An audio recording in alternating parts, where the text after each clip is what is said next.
Good afternoon. We got a little bit of a late start, but we had some much needed rest. I actually woke up today without a headache, which is the first time in a couple days, so that's good.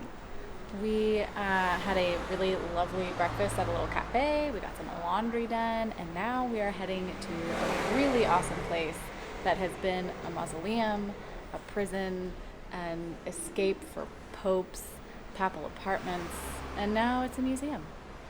Let's check it out.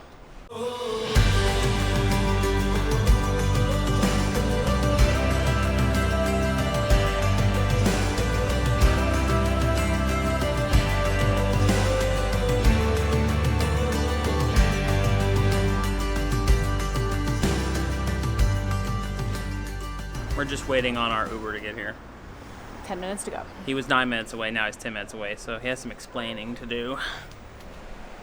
Today we are exploring Castel Sant'Angelo, which was built by Hadrian of Hadrian's Wall notoriety in the UK. He built this as a mausoleum for himself and his family. Many years after he died, probably about 300 years, it was taken over as something else, and then taken over as something else, and then taken over as something else. Over the many, many hundreds and hundreds of years since this was originally built, many of its decoration has been stripped on the outside. They think there used to be a colonnade. There was a lot of marble covering the outside. All of that's gone now. Hadrian's ashes, gone. Everything has been raided and emptied. At one point I read that they were using a lot of the decorative statuary and bronze details to throw down over the side of over the side of the castle as invaders were coming up. So this thing has seen a lot. We're gonna go learn some stuff about it and hopefully get a really in-depth view of all the things that this building has been.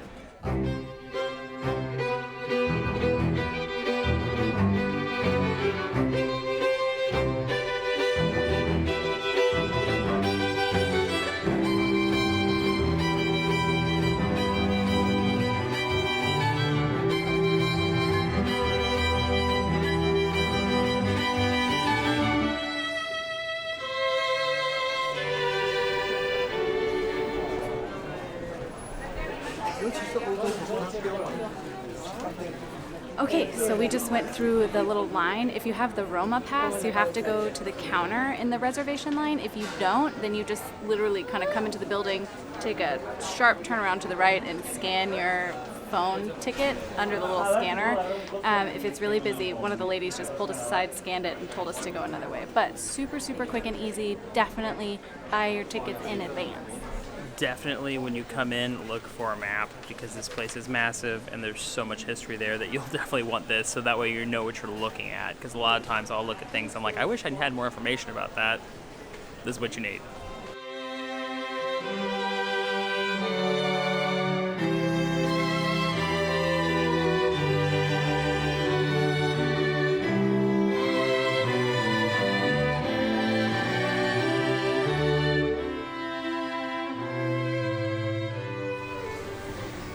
That white stone up there would have covered, they think, this entire facade of the cylinder, as they call it. And then they think down here there was a colonnade. So some of these stones have kind of a round area where there might have been a column next to it. Most of that stuff was essentially stolen, as you could say, to build other things, and apparently a lot of it went to build St. Peter's Basilica. A lot of the ornamentation inside was taken to decorate over there as well. So I'm sure if you walk around what Rome is today, you will see pieces of Castel Sant'Angelo all over the place, but it has been raided many, many, many times over.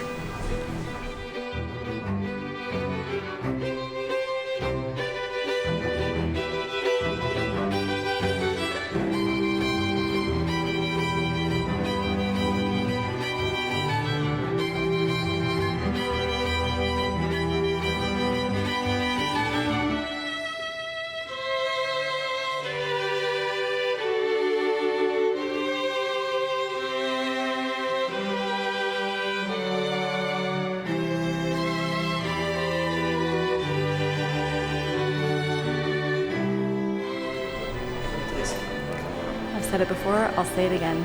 Google Translate. That way you get all the information.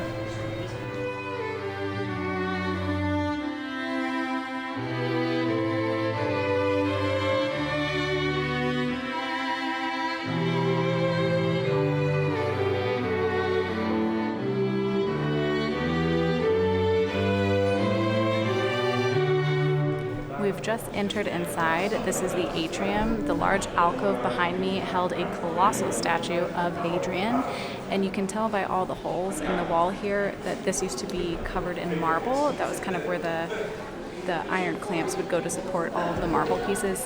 It's all gone now. It's all been lost, as they say. From what I understand, the procession for the funeral would have come down the ramp that we're about to go up and then exited. So I think we're going backwards than like the funeral procession would have come when this was the mausoleum in the, I think the early second century is when this was built.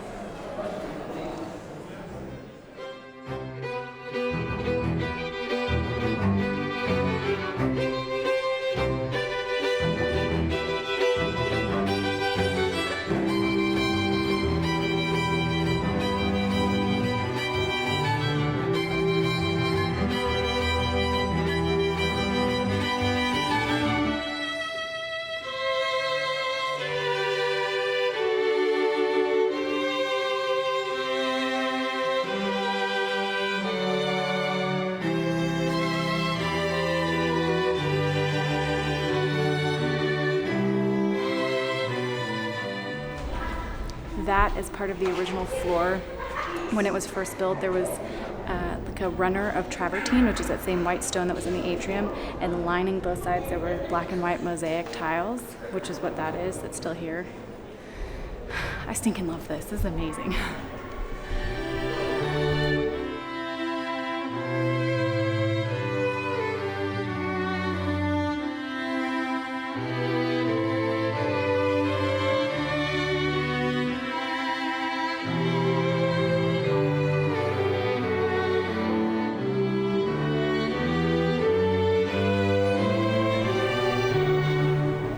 This is the room of urns. This is where Hadrian and his family, their ashes would have been laid to rest, and through quite a few other generations were also buried here. Their ashes were. Of course, all of that is gone today.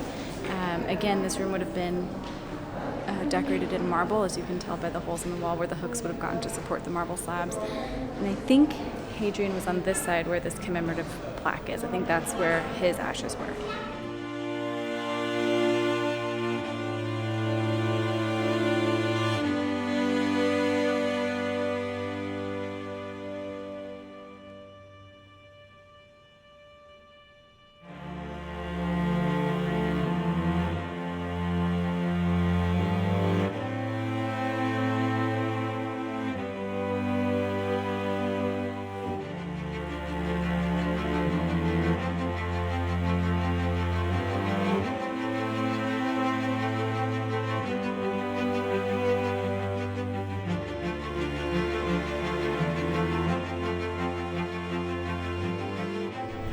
That was the original archangel sculpture that was made in the 1500s. They moved it down here in either the 1800s or the 18th century, I'm not 100% sure, and they renamed this the Courtyard of Angels. Just behind Billy over here is where the papal apartments are, where the popes decided to make apartments for themselves that they would use, especially when Rome was under attack. They would hole up here and hide. We were watching a video earlier today that said there was like a secret passageway from the Vatican to Castel Sant'Angelo so that the popes could flee and then hole up here until everything calmed down.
If I am to understand correctly, all of the little museum rooms that we just went into was the papal apartments of one guy, and I don't know if it's papal.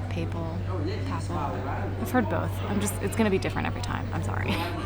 If you start looking through those papal apartments and out here in the courtyard, you'll start noticing bees on everything. In the very first room that we went into, there was a coat of arms that had 3 bees on it, and they're everywhere. I love it. I think it's the coolest addition and decoration that I've seen so far. Dragons, lions, and wolves are way cooler than bees. Yeah, but when do you get to see bees?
In the late 500s, there was a massive flood here, followed by the plague.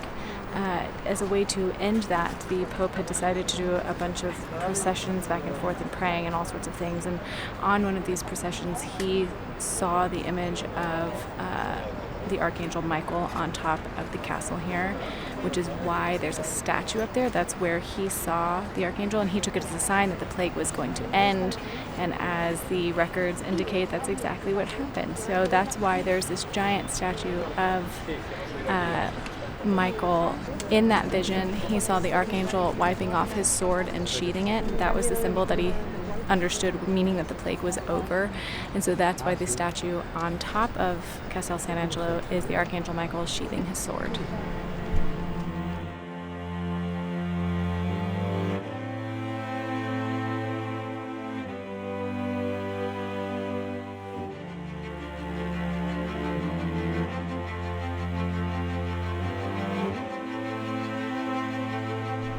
Found the bookshop. I love books.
We are finally done exploring Castel Sant'Angelo. I think we're wrapping it up here. This place is huge, and actually some of it was shut down, so we didn't even get to see all of it. It's just crazy to me. Every time we walked around, I was like, this was originally a mausoleum. Like, somebody built this as a place to lay themselves and their family to rest, and it's huge. Massive. We've spent 4.5 hours here. Most people, I'm sure, spend like an hour and a half here, but we just like looking at this stuff. If you enjoy history, this is definitely a place to come see. Now, we're going to take a little bit of a risk. We're really bad about making reservations, and reservations are a pretty big thing here. Mostly it's because we have no idea what we're doing, and we don't know where we're going to be at the end of the day. So we're going to walk 20 minutes towards a restaurant that looks good. And maybe they'll sit us, and maybe they'll turn us away. Won't. It's Sunday. It's probably going to be really busy. So the hope is to just find somewhere to eat at some point. And then when we get home, we're going to figure out where we're going to eat tomorrow and the day after and the day after. So that way we guarantee dinner. It's an adventure.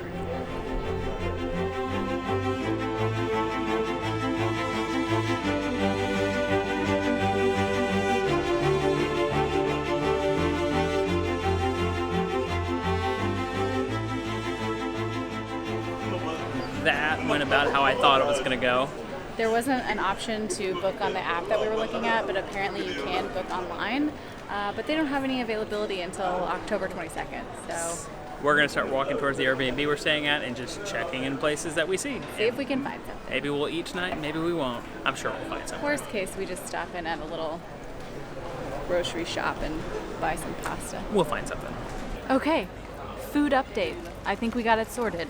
One of our directors from a film that we did just before we came to Italy is from Italy, and he said, okay, if you're in Rome and you can get to this specific restaurant, go and do their fried artichokes. And lucky for us, they have reservations available, so we booked online, but I accidentally messed with the email address, so it sent it to an email address that doesn't exist, but I got a screenshot of it saying that we had a reservation, so hopefully I didn't screw that up too badly. The reservation we have is about an hour from now, and we're way away from our B&B, so we're kind of just trying to stall. Because we're only a spend 5-minute walk from the restaurant. So we've just been walking around, but the fun part is we're walking through places that we've had food tours before. So this is a park we walked by. Now we're just taking a seat in it because our feet hurt from all the walking. That's really pretty.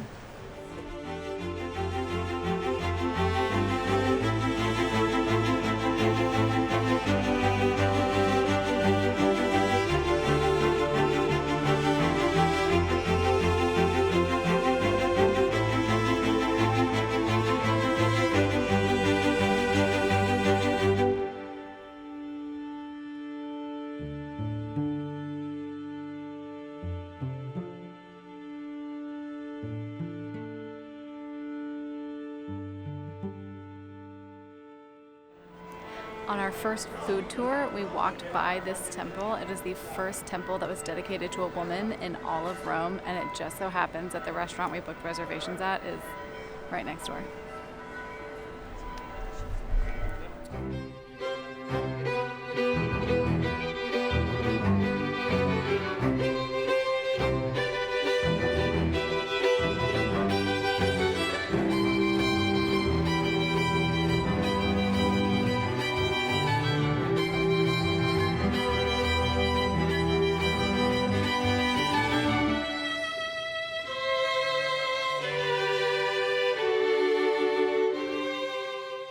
We ordered, for starters, we got supli, which we had on the walking tour yesterday, which is phenomenal. And then we also got the fried artichoke, who our director recommended that we come to this restaurant and try this fried artichoke. And thanks, Betty. It's delicious.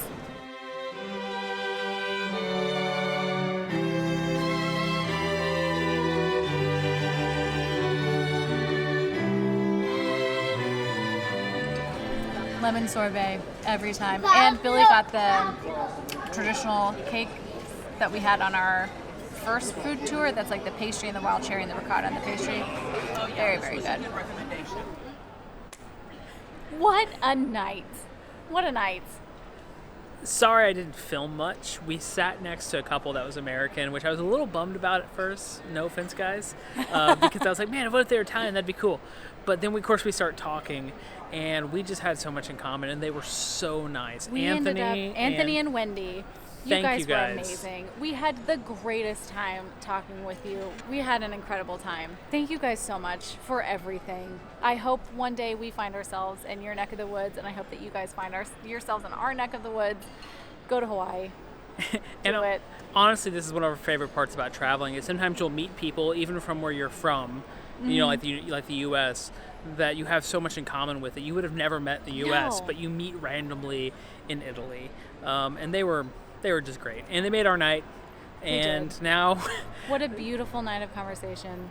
Great friends. Thank you guys so much for everything. Thank you. Thank you. Thank you. Grazie mille.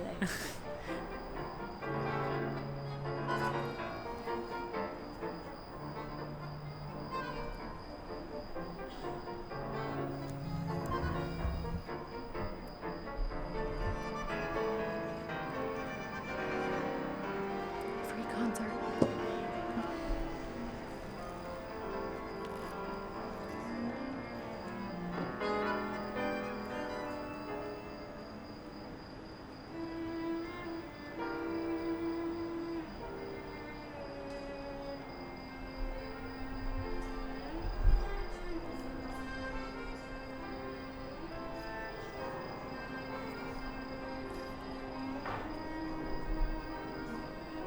and to top the whole night off, there's a concert happening, and we knew about that because our tour guides told us when we were here they do music there almost every night. So we figured we'd come by and watch it, and it was absolutely beautiful. It's been an incredible night. The cards just fell so perfectly for us to get seated next to the people that we got seated at, for our first dinner reservation to not work out, so that we came here, for Fetty, our director, to have recommended this restaurant to us. I mean, like, the pieces just really fell into place. So a huge thank you to Wendy and Anthony. You guys are the sweetest. And honestly, a beautiful day in Rome.